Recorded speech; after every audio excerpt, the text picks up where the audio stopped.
ಎಲ್ಲರಿಗೂ ನಮಸ್ಕಾರ. ನನ್ನ ಹೆಸರು ಆನಂದ್ ಅಂತೇಳಿ ಬುಡುಕ್ತೊರೆ ಗೊತ್ತಿದೆಯಲ್ಲ ಎಲ್ಲರಿಗೂ. ಅಲ್ಲಿ ಒಂದು ಆಶ್ರಮ ರೆಡಿ ಮಾಡ್ತಾ ಇದ್ದಾರೆ ನಮ್ಮ ಅಣ್ಣವರು. ಅವ್ರ ಜೊತೆಲಿದ್ದು ಅಲ್ಲಿಂದ ನಾನು ತೊಗೊಂಡು ಬಳಸ್ತಾ ಇದ್ದೀನಿ. ನನಗೆ ಸಮಸ್ಯೆ ಇತ್ತು ಸರ್.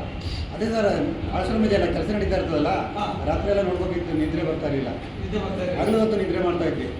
ಯಾಕಂದರೆ ಕಬ್ಬಣ ಎಲ್ಲ ಹಾಕೊಂಡಿರ್ತೀವಲ್ಲ, ಅದನ್ನ ನೋಡ್ಕೊಬೇಕಿತ್ತು, ಅದು ಕೇರ್ ಮಾಡಬೇಕಲ್ಲ, ಅದಕ್ಕೋಸ್ಕರ CC ಕ್ಯಾಮ್ರಾ ಹಾಕಿದ್ರು. ಆದರೂ ಕೂಡ ನಾವು ಎದ್ದು ನೋಡ್ಕೊತಾ ಇದ್ವಿ. ನಿದ್ರೆ ಬರ್ತಾ ಇಲ್ಲ, ಪೈನ್ ಎಲ್ಲ ಬರ್ತಾಯಿತ್ತು, ನಿದ್ದೆಗೆಟ್ಟು. ಆಮೇಲೆ ನಿದ್ರೆ ಬಂದಿಲ್ಲ, ನಾವೇನು ಮಾಡ್ತೀವಿ, ಮೊಬೈಲ್ ನೋಡ್ತಾ ಇರ್ತೀವಿ, ಕಣ್ಣೆಲ್ಲ ಉರಿ ಬರ್ತಾಯಿತ್ತು. ಆಮೇಲೆ ನಾವು ಕೊಡಿಸಿದ್ದಾಗೆಲ್ಲ ಈಗ ತೊಗೊಂಡ್ಮೇಲೆ 3-6 ದಿನ ಯೂಸ್ ಮಾಡಿದ್ದೀನಿ. ನನಗೇನಾಗ್ತದಂದರೆ ಒಂದು ದಿನ ಗೊತ್ತಾಗಲಿಲ್ಲ, ಎರಡನೇ ದಿನದಿಂದ ನನಗೆ ನಿದ್ರೆ ಚೆನ್ನಾಗಿ ಬರ್ತಾಯಿತ್ತು ರಾತ್ರಿ ಹೊತ್ತು. ಅದೇ ರೀತಿ ಹಗಲು ಹೊತ್ತು ತುಂಬ ಆಕ್ಟಿವ್ ಆಗಿರ್ತೀನಿ. ಆಮೇಲೆ ಏನಾಗ್ತದೆ, ಬ್ಯಾಕ್ ಪೈನ್ ಬರ್ತಾಯಿತ್ತಲ್ಲ, ಅದೆಲ್ಲ ಹೊಸಾಗಿದೆ. ಜೊತೆಗೆ ಮೊಬೈಲ್ ನೋಡ್ತಾ ಇದ್ದಾಗ ನನಗೆ ರೇಡಿಯೇಷನ್ ಆಗ್ತಾಯಿದ್ದಲ್ಲ, ಕಣ್ಣೆಲ್ಲ ಉರಿ ಬರೋದು. ಬೆಳಿಗ್ಗೆ ಹೊತ್ತು ಮಲ್ಕೊಂಡ್ಬಿಡ್ತಿದ್ದೆ, ಬೆಳಿಗ್ಗೆ ಹೊತ್ತು ನಿದ್ರೆ ಬರ್ತಾ ಇಲ್ಲ. ಜೊತೆಗೆ ಇನ್ನೊಂದೇನಾಗಿದೆ, ನನಗೆ ಡೈಜೆಷನ್ ಆಗ್ತಾ ಇರಲಿಲ್ಲ. ರಾತ್ರಿ ನಿದ್ರೆ ಮಾಡೋದಿಲ್ಲ ಸರಿಯಾಗಿ. ಡೈಜೆಷನ್ ಬೆಳಗ್ಗೆ ತಕ್ಷಣ ಡೈಜೆಷನ್ ಚೆನ್ನಾಗಿ ಆಗ್ತಾಯಿದ್ದೀನಿ. ಇನ್ನೂ ನೀರು ಚೆನ್ನಾಗಿ ಕುಡಿತಾ ಇದ್ದೀನಿ. ಇವತ್ತು ಯಾವಾಗಲೂ ಹಾಕ್ಕೊಡ್ತಾ ಇದ್ದೀನಲ್ಲ, ಇದರಿಂದ ಏನಾಗ್ತದೆ, ರೇಡಿಯೇಷನ್ ಎಫೆಕ್ಟ್ ಆಗ್ತಾಯಿಲ್ಲ.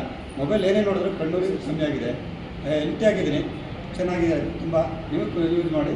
ತಲೆನೋವು ಬರ್ತಾಯಿದ್ದಲ್ಲ, ಈ ತಲೆನೋವು ಹಾಕ್ತಾ ಇದ್ದೀನಿ. ಪ್ರತಿ ಇದರಲ್ಲಿ ಇದೆಲ್ಲ ಪ್ರಾಡಕ್ಟ್ ಇದೆ, ನಾನು ಬ್ಯಾಗಲ್ಲಿ ಕ್ಯಾರಿ ಮಾಡ್ತೀನಿ.